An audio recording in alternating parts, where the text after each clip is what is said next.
ایک جاہل معاشرے میں بندہ گرو کرے تو جاہلیت کی بہت ساری جو تعصبات ہیں، خاندان ہے یا آپ کی اپنی بڑائی پن ہے، وہ سارا کچھ آپ میں آ جاتا ہے. آپ انسان کو یا دنیا کو صرف اپنی نظر سے دیکھتے ہیں، جبکہ تعلیم آپ کا کینوس وسیع کر دیتی ہے.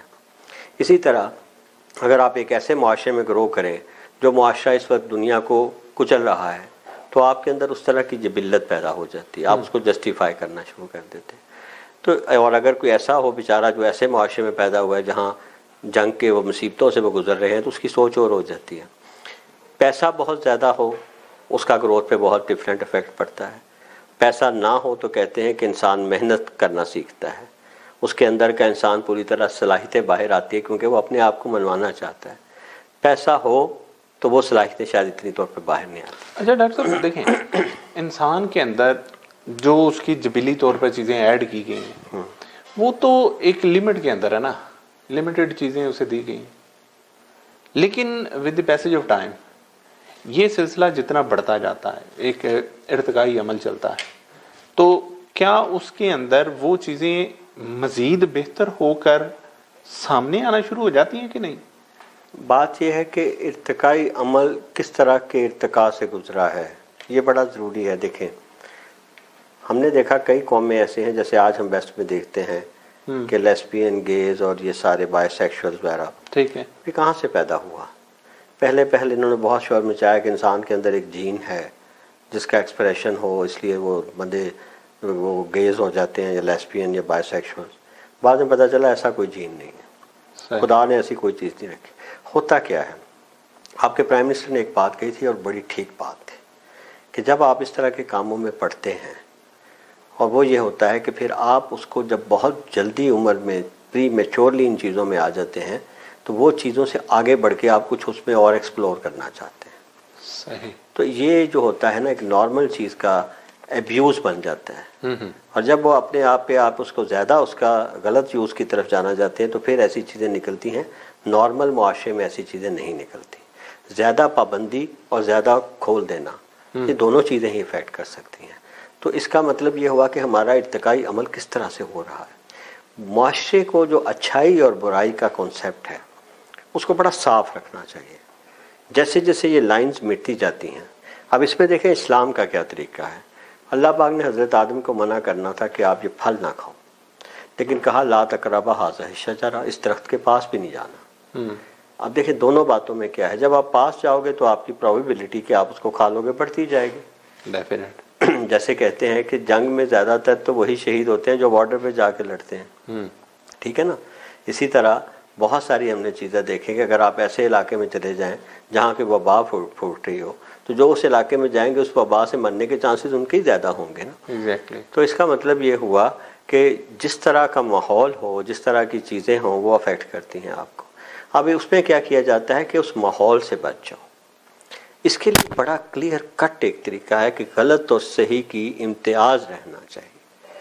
جب معاشرے میں یہ تفریق ختم ہونا شروع ہو، یہی تو میرا پہلے بھی تھا کہ صحیح اور غلط کا تعین کون کرے گا. کوئی ایسے رولز ہیں، کوئی ایسا معیار بنا ہوا ہے، کوئی اسکیل ہے کہیں؟ اصل میں ساری دنیا کا اگر آپ پروسیس دیکھیں نا، وہ اسی کے پیچھے تو ہے. جو دنیا کے قوانین بنتے ہیں، جو دنیا کے آئین بنتے ہیں، جو آپ کی مذہب کی کتابیں ہیں، جو فلسفی کی کتابیں ہیں، تو آپ دیکھیں بڑے بڑے فلاسفرز نے کیا کام کیا ہے. ایتھکس ایک بہت جو ہے نا فلسفی کی برانچ ہے ایتھکس. ایتھکس انہی چیزوں کو ڈیل کرتا ہے کہ کیا کرنا چاہیے، کیا نہیں کرنا چاہیے، جو نہیں کرنا چاہیے وہ کیوں نہیں کرنا چاہیے. میں نے آپ کو اس کی مثال دی کہ اس میں یہ کہا گیا کہ جو برائی ہے وہ اس کی تعریف یہ ہونی چاہیے کہ وہ یا اچھائی ہے کہ وہ معاشرے کو اس کا فائدہ ہوتا ہے یا برا. روسیو ایک بہت بڑا فلاسفر گزرا ہے فرانس میں. روسیو نے جب یہ آپ کو فرینچ ریولوشن جو ہے اس کے وقت میں وہ اپنی تھیوریز پیش کر چکا تھا اور اس نے فرینچ ریولوشن میں بڑا اہم کردار اس کا تھا. اس نے ایک بات کہی جو اگرچہ ہمیں پہلے ملتی ہے ہمارے مسلم فلاسفرز میں، لیکن کیونکہ آج لوگ ذرا ماڈرن زبان سمجھتے ہیں، تو اس نے یہ بات کہی کہ دیکھیں ایک ہے آپ کی ول اور ایک ہے فری ول. میں آزاد پیدا ہوا ہوں تو مجھے آزادی میرا حق ہے. ٹھیک ہے. لیکن جب وہ اس پہ بہت زیادہ خود ہی ڈیٹیل پہ بات کرتا ہے پھر وہ کہتا ہے میری آزادی کہاں تک ہوگی؟ کیا مجھے اس بات کی آزادی حاصل ہے کہ میں اٹھ کے سامنے والے آدمی کو تھپڑ مار دوں؟ یس، میرا دل کر رہا ہے لیکن یہ تو کوئی آزادی نہیں.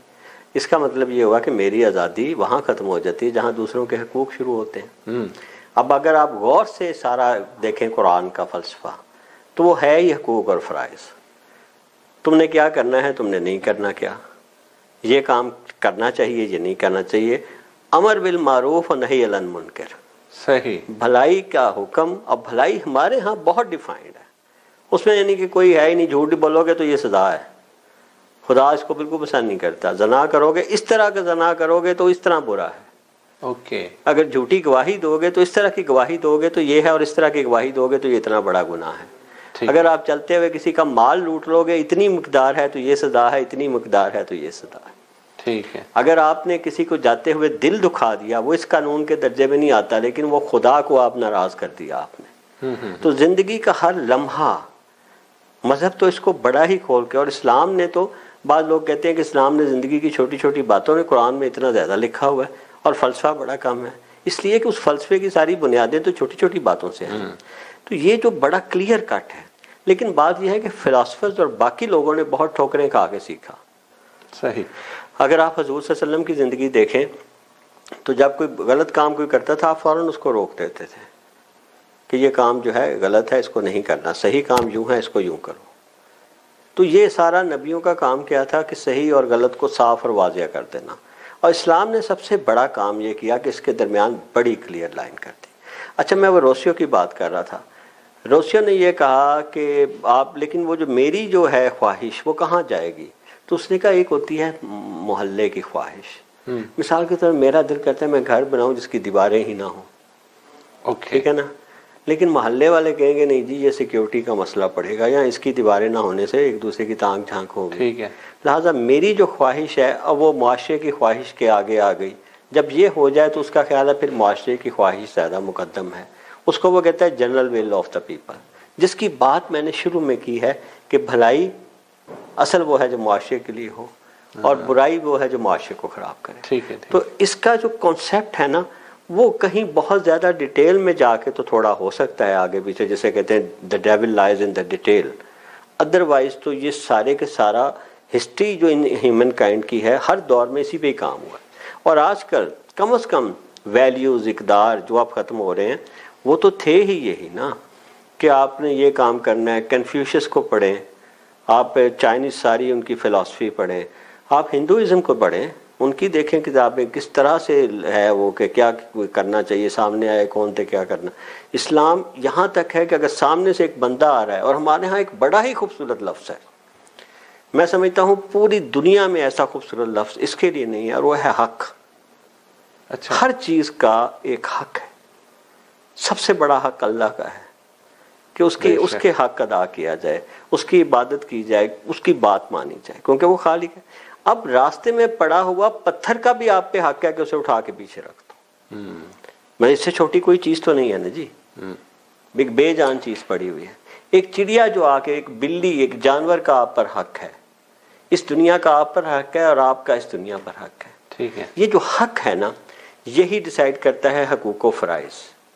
میرے ماں باپ کے کیا حقوق ہیں، ان کے فرض کیا ہے کہ وہ مجھے جب تک میں اس قابل نہیں ہوتا خود کماؤں، میری وہ نشو نما کریں، مجھے کھانا دیں، کپڑا دیں، تعلیم دیں، تربیت دیں. ٹھیک ہے. میرا کیا حق ہے، میں ان کی عزت کروں.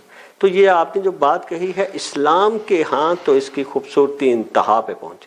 آپ کو مجھے کسی ریلیجن میں، مجھے کسی فلسفی میں یہ جو حق کا کانسیپٹ ہے، اور مولانا ہم نے ذکر کیا ایک پروگرام میں محی الدین ابن عربی صاحب کا، ان کی فلسفی کی بنیاد ہی الحق ہے.